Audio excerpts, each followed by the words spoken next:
మీనరాశి వారికి ఈ వారం సాధారణమైనటువంటి గ్రహస్థితి గోచరిస్తూ ఉన్నది. ఈ రాశిలోనే సంచారం చేస్తూ ఉన్నటువంటి రాహువు, ఏలినాటి శని, అలాగే గురుబలం లేకపోవడం, ఇవన్నీ ప్రధానమైనటువంటి ఇబ్బందులే. అయినప్పటికీ ఈ వారంలో ఈ రాశి వారికి చంద్రుని యొక్క బలం ఉన్నది, అలాగే రవి యొక్క బలం ఉన్నది, అలాగే శుక్రుని యొక్క బలం ఉన్నది.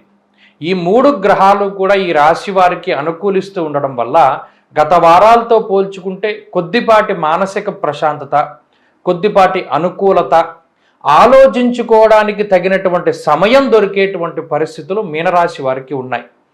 జీవితం అంతా కూడా చాలా గందరగోళం అయిపోతూ ఉన్నటువంటి పరిస్థితుల్లో కొంత సమయం మరలా మీకు దొరకడం అనేటువంటిది కూడా అదృష్టమే. అందులో చతుర్థ స్థానమందు శుక్రుడు సంచారం చేస్తూ ఉండడం వల్ల కుటుంబపరమైనటువంటి సమస్యలు ఏమైనా ఏర్పడినా, ఉద్యోగపరమైనటువంటి సమస్యలు ఏర్పడినా వాటి నుండి బయటపడడానికి ఆ శుక్రుడు మీకు యోగిస్తారు. అలాగే తృతీయ స్థానముందు రవిగ్రహం కూడా ఆరోగ్యం నిత్య సంతోష అన్నది శాస్త్రం. ఇప్పుడున్నటువంటి పరిస్థితుల్లో ఏదైనా జీవితానికి సంబంధించినటువంటి పోషణకి సంబంధించినటువంటి ఇబ్బందులు, ఉద్యోగాన్ని కోల్పోయినా లేదా కుటుంబ సభ్యుల యొక్క సహకారం లేకపోయినా ఇప్పుడున్నటువంటి గ్రహస్థితి ఆ రెండింటిని తిరిగి తీసుకొస్తుంది. కాబట్టి ఇది జీవితంలో కొంత ముందుకు పోవడానికి అవకాశాన్ని కల్పిస్తుంది. ఇక ఆరోగ్యం మిశ్రమంగా ఉన్నది, వ్యాపార పరిస్థితులు మిశ్రమంగా ఉన్నాయి.